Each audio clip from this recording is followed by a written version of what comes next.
Students, हम लोग supply chapter से related long answer type questions देख रहे हैं। अब तक हम लोगों ने 2 क्वेश्चंस देख लिए हैं। आज इस वीडियो में हम लोग एक और क्वेश्चन देखेंगे जो सप्लाई से रिलेटेड है और ये लॉन्ग आंसर टाइप क्वेश्चन है। सबसे पहले हम लोग क्वेश्चन पढ़ लेते हैं, देन इसका जवाब हम किस तरीके से देंगे वो देख लेते हैं।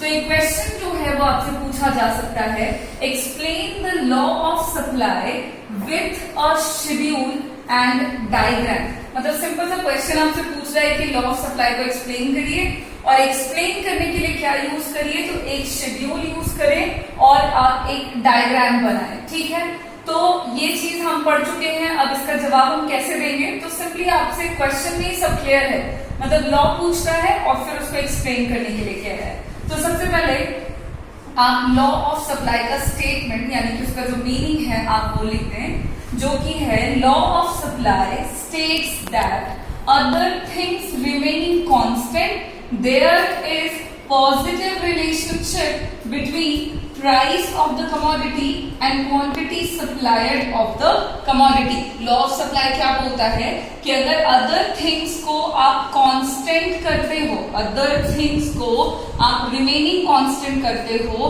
तो आपको पॉजिटिव रिलेशनशिप देखने को मिलेगा between the price of the product and the quantity supplied of the product. अब इसका मतलब क्या हो गया, पॉजिटिव रिलेशनशिप का मतलब हो गया, आप इसको लिख भी दो एक लाइन में,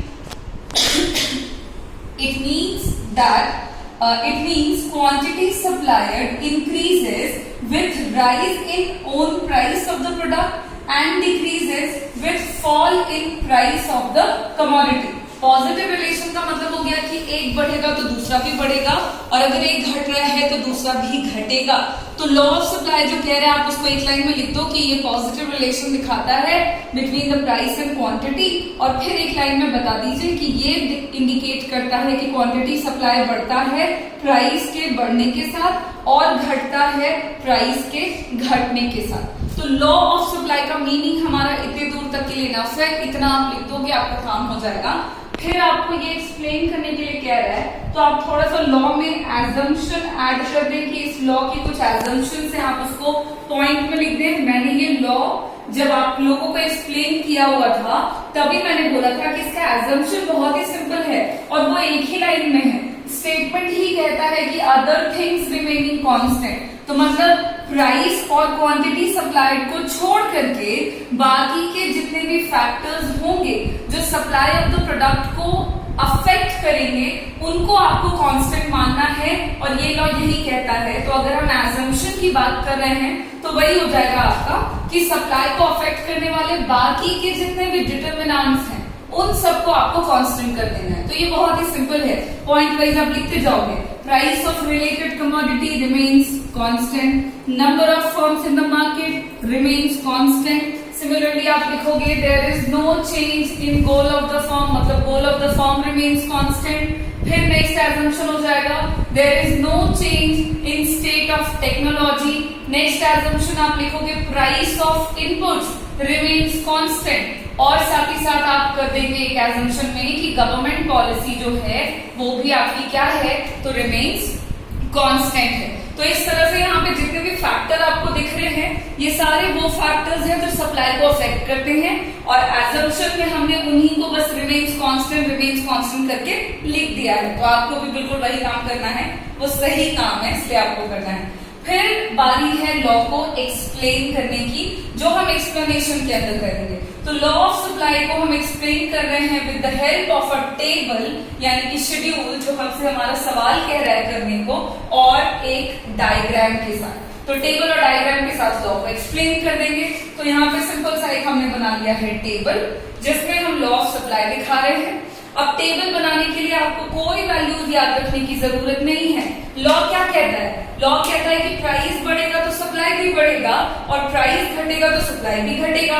तो आप एक तरफ प्राइस लेंगे और एक तरफ क्वांटिटी सप्लाइड लेंगे, और प्राइस को रुपीज में, क्वांटिटी को यूनिट्स में, ये तो कोई डिफिकल्ट चीज नहीं है। बस आपको ध्यान ये रखना है कि आप प्राइस का जो भी वैल्यू ले वो आप इंक्रीजिंग ऑर्डर में ले, उसको बढ़ता हुआ दिखाइए। कोई भी वैल्यू ले सकते हो, बस वो इंक्रीज होना चाहिए। और साथ ही साथ क्वांटिटी सप्लाई का भी कोई भी वैल्यू लो और वो भी आपका क्या होना चाहिए, तो बढ़ता हुआ होना चाहिए। तो प्राइस बढ़ रहा है, यहाँ पे देखिए क्वांटिटी सप्लाई भी बढ़ रहा है। ये टेबल क्या इंडिकेट कर रहा है, तो ये लॉ ऑफ सप्लाई को दिखा रहा है। देखो जब प्राइस है ₹10 पर यूनिट, क्वांटिटी सप्लाई है 100 यूनिट्स, प्राइस 10 से बढ़ के हो गया 11 rupees per unit, quantity supply भी 100 से बढ़कर के हो गया 200 यूनिट्स, फिर प्राइस बढ़ा, फिर क्वांटिटी बढ़ा, और जैसे जैसे प्राइस ऑफ द प्रोडक्ट जो है वो बढ़ करके 14 रुपीज पर यूनिट हुआ, क्वांटिटी सप्लाई भी बढ़ते बढ़ते 500 यूनिट्स हो चुका है। जो बात आपको इस टेबल को देख के समझ में आ रही है, बस उसको इजी लैंग्वेज में आपको लिख देना है, वही काम यहाँ पे किया है। This table exhibits that quantity supplied increases from 100 units to 200 units when own price of the commodity increases from ₹10 to ₹11 per unit। क्या दिखा रहा है टेबल कि क्वांटिटी 100 से बढ़ के 200 हुआ है, तब जब प्राइस ऑफ द प्रोडक्ट 10 से बढ़ के 11 रुपीज पर यूनिट हो गया, लाइकवाइज मतलब similarly it increases from 200 units to 500 units when price rises from ₹11 per unit to 14 per unit. यही सेम चीज दिखा रहे हैं कि सिमिलरली क्वांटिटी 200 से बढ़ के 500 तक हो चुका है, कब, जब प्राइस 11 रुपीज से बढ़कर के 14 रुपीज पर यूनिट हो चुका है। इम्प्लाइंग दैट ये जो दिख रहा है कि प्राइस बढ़ रहा है तो क्वांटिटी भी बढ़ रहा है, ये दिखाता है कि there is positive relationship between own price of the product and quantity supplied of the commodity. ये जो इंडिकेट जो कर रहा है कि प्राइस के साथ क्वांटिटी भी बढ़ रहा है, ये पॉजिटिव रिलेशन को दिखा रहा है, और यही पॉजिटिव रिलेशन तो हमारा लॉ ऑफ सप्लाई बोलता है। लॉ ऑफ सप्लाई यही कहता है कि प्राइस और सप्लाई के बीच में पॉजिटिव रिलेशन होगा, जिसको हमने टेबल से दिखा दिया। अब इसी की मदद से आप एक बना देंगे ग्राफ, एक डायग्राम बना लेंगे आप, जिसमें आप y एक्सिस पे प्राइस ले लो, रुपीज में मेजर कर रहे हैं, x एक्सिस पे क्वांटिटी सप्लाई ले लेंगे जिसको यूनिट्स में मेजर कर रहे हैं। जब कॉमन पॉइंट बनाते हुए आप डॉट्स बनाओगे और उसको मिलाओगे तो आपको एक अपवर्ड राइजिंग लाइन मिलेगी, कर्व मिलेगा। ये सप्लाई कर्व है।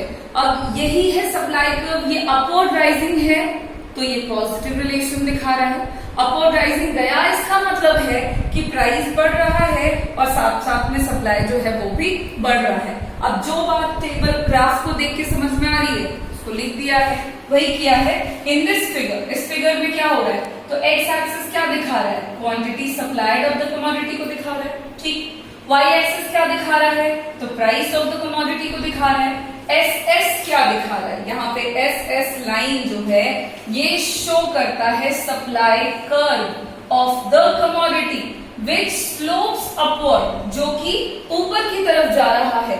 और अपवर्ड स्लोपिंग होना मतलब ये क्या इंडिकेट कर रहा है, तो ये डायरेक्ट रिलेशनशिप दिखा रहा है, पॉजिटिव रिलेशन दिखा रहा है between the price and quantity supplied of the commodity. तो सेम बात हमें ग्राफ से भी पता लग गई है कि लॉ ऑफ सप्लाई जो है वो यही बोलता है कि जैसे जैसे प्राइस बढ़ता जाएगा क्वांटिटी सप्लाई जो है वो भी बढ़ेगा। तो हम लोगों ने शेड्यूल से दिखा दिया, हम लोगों ने ग्राफ से दिखा दिया, जो दिखाया उसको वर्ड्स में बस लिख दिया है। यहां तक आपका आंसर कंप्लीट होता है। उसके बावजूद अगर आप चाहें एक एक्स्ट्रा चीज ऐड करना तो आप वो कर सकते हैं अपने आंसर में, जिससे आपका आंसर फुल्ली फाइनली कंप्लीट हो जाएगा बिल्कुल, जिसमें आप इंक्लूड कर सकते हैं exceptions of law of supply. अच्छा, एक चीज और ध्यान रखिएगा, सवाल में एक्सेप्शंस पूछा नहीं है आपसे, तो अगर आप इंक्लूड करना चाहें तो कर सकते हैं शॉर्ट में, नहीं करना चाहें तो छोड़ सकते हैं। लेकिन एक चीज मैं आपको यहीं पे बता दूं कि अगर सवाल में होता कि एक्सेप्शंस को भी इंक्लूड करने को कहता सवाल, तो फिर आप इसको सिर्फ ऐसे छोटे छोटे पॉइंट्स में लिख के नहीं छोड़ते। अगर सवाल में एक्सेप्शंस भी पूछता है आपसे तो फिर आप वो पॉइंट लिखो और उसको दो दो लाइन में डील भी करो। क्योंकि हमारा सवाल अब ये नहीं पूछ रहा, फिर भी हम बता रहे हैं, तो हम उसको शॉर्ट में बता के अपना काम खत्म कर देंगे। तो आप बता दो कि ऐसा कौन सा प्लेस है या प्रोडक्ट है जहां पे लॉ ऑफ सप्लाई लागू नहीं होता है। तो वैसे प्रोडक्ट भी हैं जैसे कि एग्रीकल्चरल प्रोडक्ट्स हैं।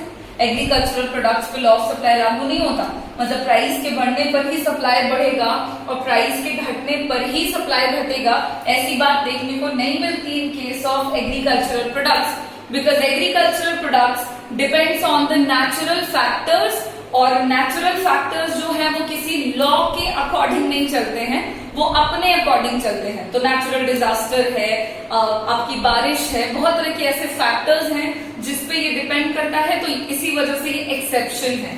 सेकेंड है आपका प्रोडक्ट हैविंग सोशल डिस्टिंक्शन। वैसे प्रोडक्ट जो सामाजिक भेदभाव को दिखाने में मदद करते हो, वैसे प्रोडक्ट भी आपके लॉ ऑफ सप्लाई को फॉलो नहीं करते। जैसे कि आपके हो गए लग्जरियस कार हो गया आपका, या हेवी ज्वेलरी हो गई आपके, बहुत कॉस्टली डायमंड ज्वेलरी हो गई, बहुत तरह की चीजें ऐसी हैं जो सोशल डिस्टिंक्शन को दिखाती हैं। तो वैसे प्रोडक्ट भी प्राइस के बढ़ने पे सप्लाई बढ़ जाता हो या प्राइस के घटने पे सप्लाई घट जाता हो, ऐसा नहीं होता है। तो इस तरह के प्रोडक्ट्स भी आपके एक्सेप्शन में आते हैं। And the next is perishable goods. Perishable goods मतलब वैसे गुड्स जो बहुत जल्दी खराब होते हो, तो जल्दी खराब होने वाले जो गुड्स हैं उस केस पे भी लॉ ऑफ सप्लाई लागू नहीं होता, बिकॉज उनका जो लाइफ शेल्फ है वो बहुत लिमिटेड है। तो लॉ ऑफ सप्लाई वहां लागू नहीं हो रहा कि प्राइस बढ़ेगा तो सप्लाई बढ़ा देंगे और प्राइस घटेगा तो सप्लाई घटा देंगे। तो इस तरह के कुछ प्रोडक्ट्स हैं जहां पे लॉ ऑफ सप्लाई लागू नहीं होता, तो उसे हम एक्सेप्शंस कहेंगे। इसी के साथ हमारा एक 6 मार्क्स का आंसर जो है वो कंप्लीट होता है। आपसे एग्जामिनेशन में अगर ऐसे सवाल पूछे, आप सिंपली जवाब दे सकते हो, लॉ ऑफ सप्लाई बता दो, टेबल बता दो, ग्राफ बता दीजिए, एक्सप्लेन कर दीजिए। अगर सवाल में इतने के अलावा भी एक्सेप्शंस पूछ रहा है तो एक्सेप्शंस लिखिए, उसको भी डील कर दीजिए। अगर बताने का मन कर रहा है तो आप इतने सवाल में भी एक्सेप्शंस को शॉर्ट में बता सकते हैं। तो यहाँ पे हमने एक क्वेश्चन और कंप्लीट कर लिया है। आज हमने एक और सवाल देख लिया है सप्लाई से रिलेटेड। इसकी बाद के वीडियोस में हम लोग और कुछ क्वेश्चंस को देख लेंगे जरूरी के। तब तक के लिए आप इस तरह के क्वेश्चन को देख लें, इसका जवाब समझ में, सवाल समझ में। Thank you.